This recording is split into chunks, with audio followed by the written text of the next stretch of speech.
Собранието нема конечен став за барањето на семејствата на загинатите во трагедијата во Кочани, за формирање на анкетна комисија и за надзорна расправа, во кои би се испитале пропустите на институциите, што ги соопштија на протестот во Скопје во саботата.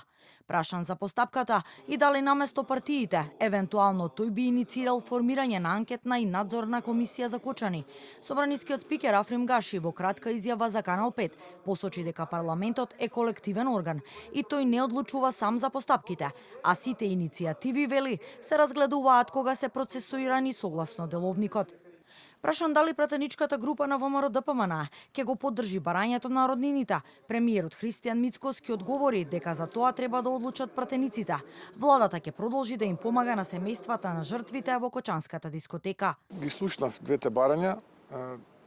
Апсолутно немам никаква дилема дека ние како влада правиме и ќе правиме се што е потребно за да се помогне во тој случај да се ублажи болката која што е неизмерна, неограничена, голема, а што се однесува за поддршката на анкетната комисија, тоа прашање мислам дека е добро да го поставите на пратениците.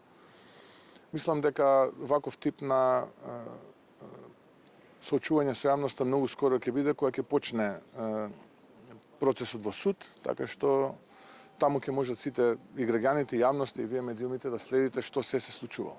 Но за сега освен Левица, ниту една партија нема ваква иницијатива. Оттаму денеска порачаа дека власта нема веќе изговори, а надзорна расправа и анкетна комисија за Кочани мора да има.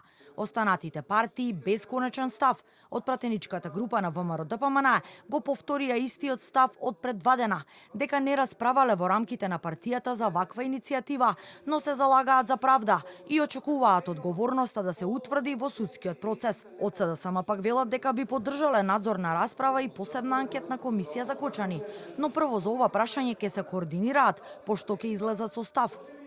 Судењето за пожарот во Пулс започнува во среда во судницата во Идризово, а на обвинителна клупа ќе седнат 34 физички и 3 правни лица. Сите се товарат за исто кривично дело, тешки дела против општата сигурност. На почетокот на декември се очекува обвинение за полициските службеници, додека во рамки на Кочанското обвинителство се води предистрага за лицата од Управата за јавни приходи.